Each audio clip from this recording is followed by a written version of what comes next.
ఒకనాటి కొర్రెమల గ్రామం.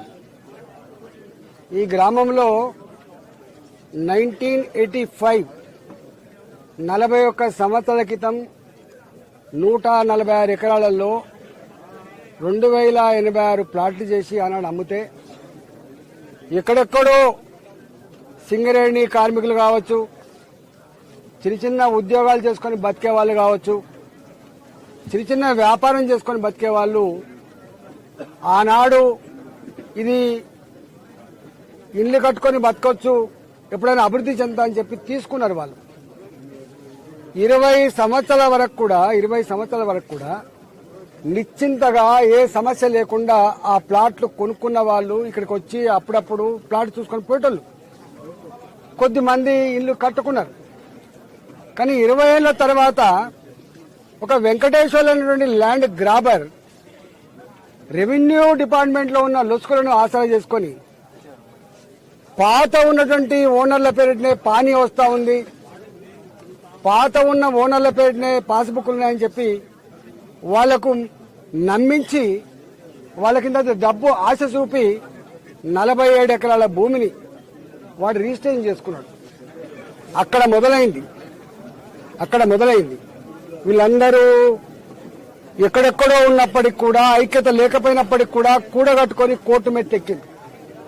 కోర్టు స్పష్టంగా చెప్పింది, అరే ఇది వ్యవసాయ భూమి కాదు, ఇది బాజాప్తా ప్లాట్ల భూములు మాత్రమే, 100 మందికి సమైన భూములు మాత్రమే అని చెప్పింది. అయినా వీడు చేసిన పని ఏంటంటే ఈ 47 ఎకరాలను కాగితాలు పుట్టించుకొని ఎంగిలి మెతుల కోసం ఆశపడే డబ్బులకు లొంగిపోయేటువంటి రెవెన్యూ అధికారులను పట్టుకొని, కొద్దిమంది పోలీసులను పట్టుకొని, కొద్దిమంది గుండాలను పెట్టుకొని, కొన్ని కుక్కలను ఇక్కడ పెట్టుకొని ఇవాళ వాళ్ళ ఎవరైనా వచ్చి నా ప్లాట్ ఇక్కడ ఉంది, నేను సాఫ్ చేసుకుంటా, ఇక్కడ ఇల్లు కట్టుకుంటా అంటే ఆ కుక్కల్ని ఎగదోసుడు వాళ్ళ మీదకి, ఆ గుండాలను ఎగదోసుడు, మీకు లేదు హక్కులు, మీరు 30,000కో 40,000కో గజం ఉంటే మీకు 2,000 3,000 ఇస్తాం, మాకు హ్యాండ్ ఓవర్ చేయండి, మీకు ఎన్నడికున్నా మీ జీవితంలో ఈ ప్లాట్లలో ఇల్లు కట్టలేరు, మమ్మల్ని ఎదుర్కోలేరు, మిమ్మల్ని ఎవరు కాపాడలేరు మీరు అని చెప్పి వాళ్లకు భయపెట్టించి చాలా మంది దగ్గర అక్కడక్కడ ప్లాట్ కూడా తీసుకుని వాడు దుర్మార్గుడు. ఇవాళ పోయిన సంవత్సరం ఈ ఇష్యూ నా దృష్టికి వస్తే నేను స్వయంగా వచ్చిన ఇక్కడికి. అంటే వాడు వెంకటేశ్వర్లు గారు, వాడి గుండాలకు ఉండేటువంటి వాడి బింకం చూడు, వానికి ఉండే శక్తి చూడు. ఎంపీ గారు వస్తున్నాను తెలిసి కూడా ఎంపీ గారికి మీరు కంప్లైంట్ చేసినా, ఎంపీ గారికి మీరు టెంట్ వేసినా, ఎంపీ గారి మీటింగ్ పోయినా, ఎంపీ గారు ఇక్కడ 24 గంటలు ఉండడు, మిమ్మల్ని కాపాడు, మేమే ఉంటాం ఇక్కడ, మీ సంగతి చెప్తామని చెప్పి బెదిరిస్తే బిక్కుమంటున్నాను వచ్చేంతవరకు. అంటే నేను వస్తున్నాను తెలిసి కూడా వెంకటేశ్వర్లు వాళ్ళ గుండాలు ఇక్కడ తాకుండా కనబడితే మేము 100 మంది ఉన్నాం, పోయి ఏంద్రా అంటే మాకు ఉల్టా సమాధానం మా మీద తిరుగుబాటు చేసే ప్రయత్నం చేశారు. ఆనాడు సంఘటన జరిగింది. నేను రెవెన్యూ మంత్రి గారికి అప్పుడే ఫోన్ చేసి చెప్పిన, ముఖ్యమంత్రి కార్యాలయం సమాచారం ఇచ్చిన, డీజీపీ గారికి సమాచారం ఇచ్చిన, మేడ్చల్ కలెక్టర్ గారికి సమాచారం ఇచ్చిన, ఇగో ఈ పరిస్థితికి ఉన్నది ఇక్కడ, అయ్యా దీని నుంచి ప్రజలు కాపాడండి, ప్రజల ఆస్తులకి ప్రజల ప్రాణాలకు మీరు రక్షణ కల్పించమని చెప్పి కోరినాం. ఆనాడు పోలీసులను పెడతా అని చెప్పి పెట్టిండ్రు, ఆనాడు పోలీస్ పికెట్లు పెట్టిండ్రు, ఎప్పుడు కంటికి రెప్పలాగా చూసుకుంటామని చెప్పి పోలీసు స్టేషన్ ఈ లిమిట్ లో ఏదైతే ఉందో పోచారంది ఉంటా అని చెప్పిండు. మళ్ళీ నిన్న మళ్లీ వెంకటేశ్వర్లు వాళ్ళ గుండాలు ఇక్కడ ప్లాట్లను సాఫ్ చేసుకుని వస్తే వాళ్ళు కొట్టిన తీరు, వాళ్ళ మహిళల మీద తిరుగుబాటు చేసే తీరు ఇవాళ సభ్య సమాజం సిగ్గుతో తలదించుకుంటుంది.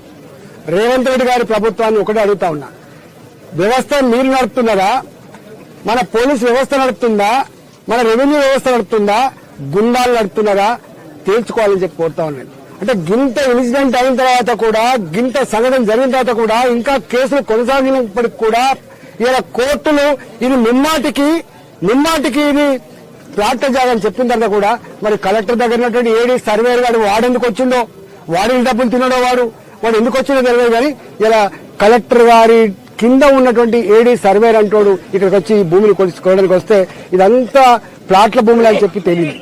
నేను ఒకటే హెచ్చరిస్తున్నా, 24 గంటల లోపు గనక మీరు అనుకుంటున్నారు కేవలం దాడులు చేసిన వాళ్ళు మాత్రమే, వాడు ముఖ్యమంత్రి కార్యాలయానికి సంబంధం ఉందా, వాడు లేకపోతే రాజకీయ పార్టీలకు సంబంధం ఉందా, వాడు ఇంకా నీ కాంగ్రెస్ పార్టీ నాయకులకు సంబంధం ఉందా, ఎవడు ఉన్నా దీని వెనుక ఎవడున్నా కూడా, ఎంత పొజిషన్లో ఉన్నా కూడా వీళ్ళ భరతం పట్టడానికి మాత్రమే ఉన్నది భారతీయ జనతా పార్టీ తప్ప వదిలిపెట్టే ప్రసక్తి లేదు. ప్రజలకి ఇక్కడున్న ప్రజలు వాళ్ళు అమాయకులని, వాళ్ళు చెట్టుకోవరు పుట్టకోవరు ఉంటారని, వాళ్ళు మిమ్మల్ని ఎదిరించలేరని, వాళ్లకు ఈ సత్తా లేదని చెప్పి మీరు అనుకుంటా ఉన్నారు. సత్తా వాళ్లకు లేకపోవచ్చు, సత్తా కలిగించేది భారతీయ జనతా పార్టీ కార్యకర్తలు, పార్టీ కలిగిస్తుంది. ఇవాళ నేను డీజీపీ గారికి ఒకటే అడుగుతున్నా, ఇలా సిపి మహంత్ గారికి అడుగుతా ఉన్నా, నీ మేడ్చల్ కలెక్టర్ గారికి అడుగుతున్నా, మీరు గనక 24 గంటల్లో అసలు ఈ గుండాల వెనుక ఉన్నోడెవడు, వాడికి ఫీడింగ్ చేస్తున్నాడెవడు, ఈ పైరవి చేస్తున్నాడెవడు, దీనికి కారకుడెవడు, వాని మీద గనక హత్యాయత్నం, ఇలా మొత్తం హాస్పిటల్లో ఉన్నారు వాళ్ళంతా కూడా. ఒకడు అపస్మారక స్థితిలో ఉన్నాడు, వాళ్ళు ఎట్లా కొట్టిందో మొత్తం విజువల్స్ వచ్చినాయి, అవన్నిటిని మీకు పంపిస్తా.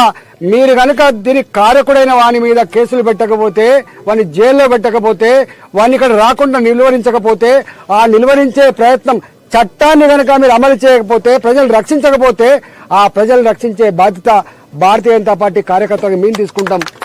ఇలా ఎంపీగా నేను తీసుకుంటాం. రేపు కనుక మీరు స్పందించకపోతే మొత్తం మా parliament సభ్యులం, Bharatiya Janata party parliament సభ్యులం, Bharatiya Janata party శాసనసభ్యులం, Bharatiya Janata party ఇలా కార్పొరేటర్లం, నాయకులం అందరం కూడా ఒక ఉద్యమ కార్యాచరణ పెట్టుకొని, ఇది ఒక్కటి మాత్రమే కాదు, అనేక దిక్కులలో హైదరాబాద్ చుట్టుపక్కల ఇట్లాంటి గుండాలు, భూమాఫియాలు డబ్బుల్ని అడ్డం పెట్టుకొని, డబ్బుల్ని ఎరబెట్టి సామాన్య సతాయించేటువంటి వాళ్ళు ఎవరైతే ఉన్నారో వాళ్ళందరినీ లిస్ట్ తీస్తాం. వాళ్ళ భరతం పట్టడానికి మాత్రమే ఇలా మేము సిద్ధంగా ఉన్నాం. మీకు మళ్ళీ చెప్తా ఉన్నాం, 24 గంటల్లో దీనికి బాధ్యులైనటువంటి వాడిని అరెస్ట్ చేయాలని, చట్ట ప్రకారం శిక్షించాలని, ఈ ప్రాంత ప్రజానికాన్ని రక్షణ కల్పించాలని, వాళ్ళ ఆస్తులను రక్షణ కల్పించాలని చెప్పి మేము కోరుతా ఉన్నాం. లేని పక్షంలో మా ఉద్యమ కార్యాచరణ ఉంటుందని చెప్పి హెచ్చరిస్తా ఉన్నాం.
సరే అమ్మ మీకు ఇట్లా ఎత్తుకపోతుండ్రని అంటుంది, అతను దాని సర్వేకి వచ్చినాం, మేము వెళ్ళిపోతున్నాం అని చెప్పి వెళ్ళిపోయింది.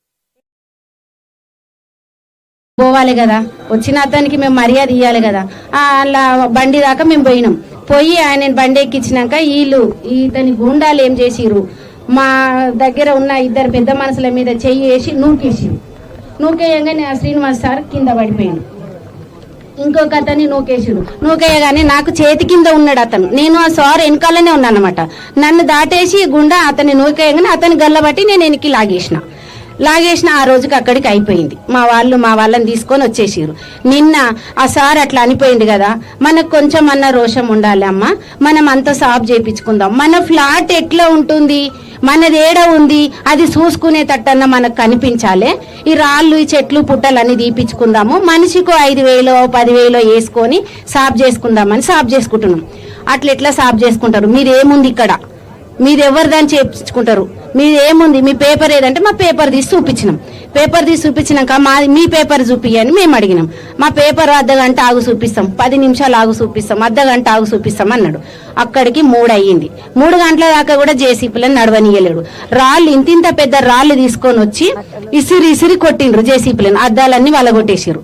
అద్దాలన్నీ వల్లగొట్టాక 6 జేసీపీలలో ఒక జేసీపీ అతను ముసలైన ఆయన ఇసిరి కొడితే ఆయనకు కంట్లే తలిగిందో తలేదో బామంతునికి వెళ్ళగా మళ్ళీ నేను అతన్ని చూడలే, మా వాళ్ళంటనే పడి ఉరికిన. అతని కింద జారి జారి జారి కింద పడిపోయిండు. అతన్ని ఇట్లా లేపి అటు ఇసిరేసిన. మళ్ళా మా వాళ్ళకి ఇక్కడ రాయి తీసుకొని కొట్టిరు, రక్తం ఇట్లా కారిపోతుంది. చచ్చిపోతావురా అనుకుంటే నేను అతని వెనకాల పరిగెత్తి వచ్చినాక ఇంకొక అతన్ని అక్కడ ఇంటి ముందు దొరకబట్టుకొని 10 మంది ఒక్కరి మీదనే దాడి చేసిరు. కట్టెలు తీసుకొని నెత్తి మించి, బొక్కల మించి, గుండె మీదకెంచి, ఒక్కడైతే ఇక్కడ తంతుండు, పట్టి తంతుండు దొరకబట్టుకొని. అడ్డం పడిపోయిండు ఆయన, అక్కడికి దెబ్బలు ఎక్కువ అయిపోయి అడ్డం పడిపోయినాక కూడా కాళ్ళతో తంతుండ్రు. అయితే ఇది దెబ్బలు పడడానికి కారణం ఎట్లుంటుంది? ఇప్పుడు మాకు కోర్టులో నడుస్తుందమ్మా, మీరు కోర్టు ద్వారా పోవాలి. ఇప్పుడు మీరు